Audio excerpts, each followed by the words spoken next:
Miguel Ponce es el gerente de Relaciones Institucionales de la Cámara de Importadores. Miguel, soy Luis Novaresios de Infobae TV. Gracias por estar con nosotros. Por favor, Luis, es una alegría y muy buen día para todos. Contanos qué expectativa hay de lo que hoy va a ser la reunión de Alejandro Valoni, el nuevo presidente del Central, con bancos y el tema de tipo de cambio a la hora de las importaciones. Correctísimo, estás poniendo posiblemente el dedo en la llaga que más preocupa en este momento el comercio exterior.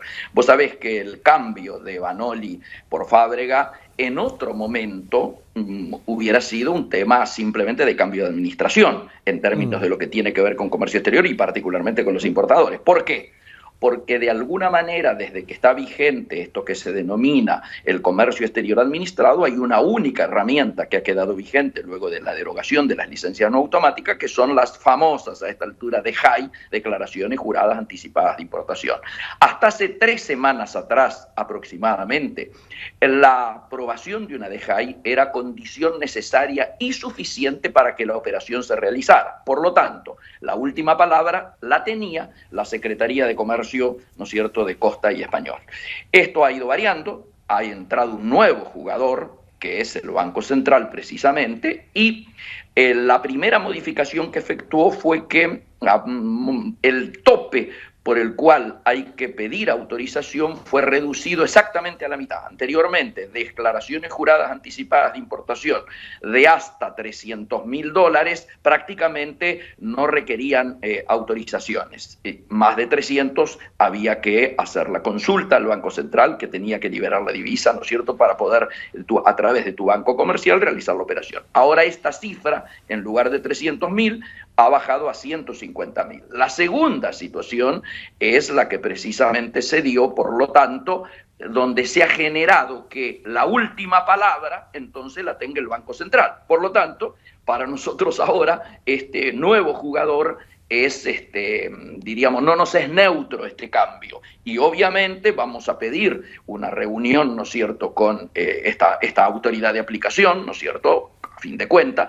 que influye tan directamente en el comercio exterior, para conocer los nuevos lineamientos. Desde la semana pasada, cuando hubo una aclaración a partir de un llamado que yo tuve del expresidente del Banco Central, Juan Carlos Fábrega, con quien me une y me liga una amistad de muchos años, trabajamos juntos en el Banco Nación, yo era el coordinador de la Red Nacional de Centros PYME del banco y él era uno de los gerentes importantes, ni siquiera era el gerente general por entonces. Ese día, vos recordás, el otro miércoles, hubo una primera plana de un diario que anunciaba que a partir del lunes todas las operaciones de importación iban a tener que hacerse con el contado con liqui.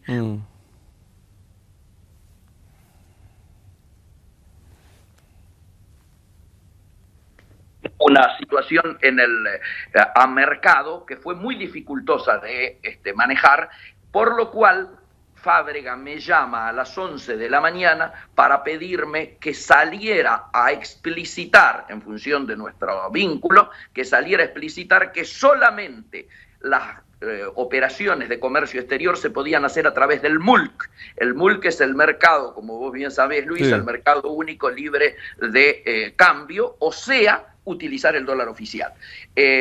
Esto trajo algún nivel de tranquilidad, pero evidentemente el ruido era tan grande que fue necesario que a la noche salieran 2 comunicados. Hacía mucho tiempo que no ocurría esto. Hubo un comunicado del Banco Central y otro comunicado del ministro de Economía, o del Ministerio de Economía, mejor dicho, diciendo más o menos las mismas cosas que Fábrega me había pedido que yo transmitiera a la mañana de ese día.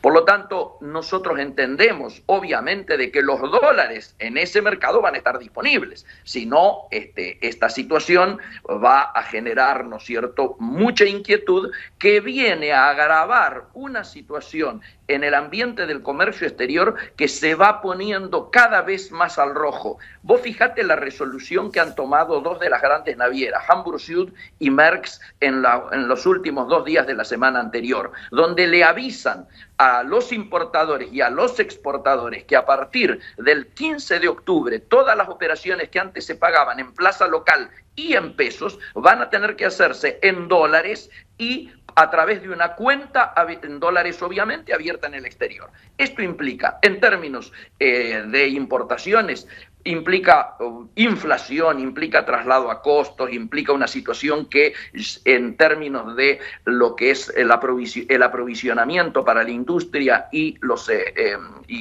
la producción en general implica aumento de costos, pérdidas de competitividad, y ni hablemos en términos de los exportadores, que también van a ver que todos sus costos van a verse influidos por esta nueva situación, que además obliga a tener que hacer algún tipo de diríamos, declaración a nivel local para poder contar con esos dólares para hacer los pagos en el exterior, ¿no es cierto? Claro, digo, esto además de dejar de generar tributación como cualquier otro pago. Digo, no es menor y me parece que no ha trascendido lo suficiente. Estas dos empresas que han decidido que ya no se puede pagar más en pesos y en la Argentina, sino que en dólares y en el exterior.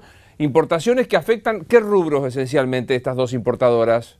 Absolutamente todos. Estos son para importaciones y para exportaciones. La mayoría de ellas traen insumos industriales y exportan granos o todo lo que tenga que ver con la habitualidad. No son especialistas, obviamente no son las que están trabajando con las automotrices. Las que trabajan con las automotrices no son ninguna de estas dos, pero no nos extrañaría que en el curso de esta semana, si estas dos, la alemana y la danesa, la han podido hacer, la terminan haciéndola todas las empresas extranjeras de carga. Como vos sabés, prácticamente nosotros no tenemos empresas de carga nacional, por lo tanto, claro, todo nuestro comercio exterior se ve entorpecido por una medida que tiene que ver, lógicamente, con nuestras dificultades para integrarnos de manera, yo diría, armónica y eficiente al mundo en este siglo XXI, ¿no? Bueno, durante muchas veces que hemos charlado con vos hemos sabido de la lentitud, de la burocracia que implica las autorizaciones que deben ser autorizadas por la Secretaría de Comercio y que esto genera un cuello de embudo inevitable. ¿Se mejoró o se empeoró esta situación? Yo diría que comparativamente la etapa de Costa y Español adquiere en términos comparativos con la situación anterior criterios más técnicos, un achicamiento en los grados de discrecionalidad, pero es imposible en términos mecánicos procesar unas 6.000 declaraciones juradas anticipadas de manera diaria. No hay equipo que pueda resistir esto para hacer. Por eso es que hay muchos criterios que nosotros decimos que debieran ya haberse incorporado para darle algún tipo de automaticidad. Por ejemplo, los escándalos que hemos tenido en términos de demoras en insumos de la salud o algunas cosas vinculadas a la cultura o aún así los insumos nacionales que no se fabrican en el país y algunos productos terminados que tampoco se fabrican en el país, ¿no es cierto?, destinados a consumo, debieran poder entrar de manera automática. Yo entiendo la situación por la cual atraviesa el gobierno en términos de restricciones de dólares y la presidenta de la Nación nos había adelantado el día que fue el último aniversario de la bolsa, ¿no es cierto?, donde dijo, vamos a defender a rajatabla el saldo de la balanza comercial. ¿Esto qué quiere decir en términos criollos y del barrio? Que si llevamos 10 meses de caída de las exportaciones y nada indica que vayan a rebotar en lo inmediato, nos está diciendo que va a seguir apretando para mantener precisamente este saldo de la balanza comercial a las importaciones. Y esto es entendible, ¿por qué? Porque obviamente al salir de las fuentes de financiamiento internacionales, el saldo de la balanza comercial ha quedado como la única fuente genuina de divisas. Y esto, por eso nuestro pedido es que esto se solucione, esta situación de estar fuera de los mercados y del arreglo internacional que hace falta, el arreglo de nuestra deuda, lo antes posible sea resuelto de manera tal de precisamente poder mejorar este cuadro de situación que cada vez aparece más preocupante. ¿Cómo valoraría la Cámara, o vos en particular, la posibilidad de desdoblar el mercado cambiario con $1 para exportaciones y $1 para el resto de las actividades? Luis, vos sabés que de todo tipo de medida de esta naturaleza o de otra tiene efectos colaterales y no pueden ser analizadas aisladamente. Esto, si vos me dijeras, vamos a analizar un programa global económico de rectificación de las cosas que hoy no se están haciendo bien, y en ese marco vamos a analizar el gasto público y vamos a analizar de qué manera se administra el comercio exterior, etcétera, yo te podría decir, dar una opinión de un lado o de otro. Hoy, para nosotros, el tema central está planteado en la brecha.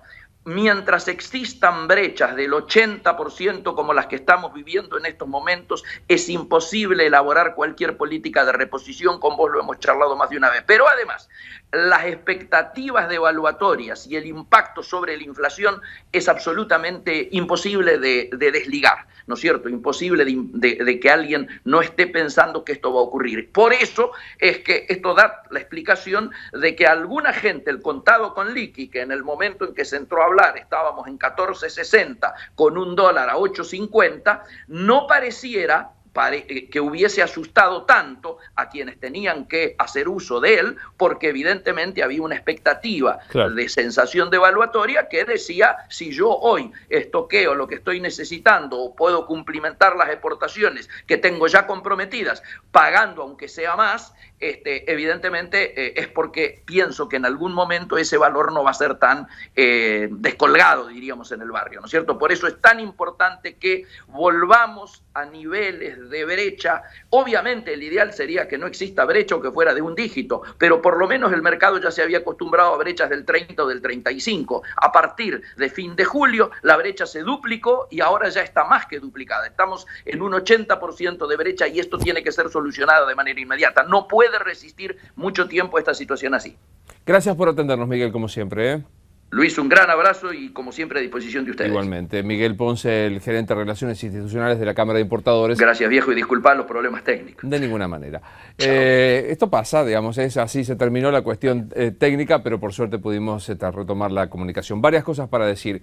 2 empresas, una danesa y una holandesa, que ya no toman más los pagos en la Argentina.